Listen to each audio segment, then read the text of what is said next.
Ang saad human sa lunok makita nato diri sa Genesis 9 verse 11 hangtod sa 16.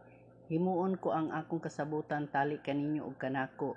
Isaad ko nga dili nagyud puuhon pinaagi sa lunop ang tanang binuhat nga buhi. Dili nagyud laglagon ang kalibutan pinaagi sa lunop. Ug ang Dios miingon agig timaan sa walay katapusang kasabutan nga akong gihimo tali kanako ug kaninyo. Ingon man sa tanang buhing mananap.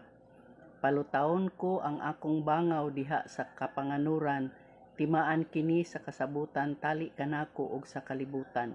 Kung tigumon ko na gani ang panganod diha sa langit ug makita diha niini ang bangaw, hinumduman ko ang akong gisaad kaninyo ug sa tanang mananap nga dili ko nagayud laglagon pinaagig lunop ang tanang binuhat.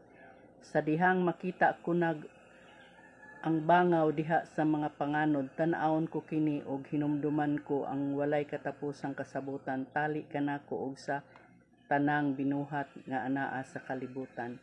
So wala nay lunop tungod kay mao nay gisaad sa Ginoo diri sa iyang pulong.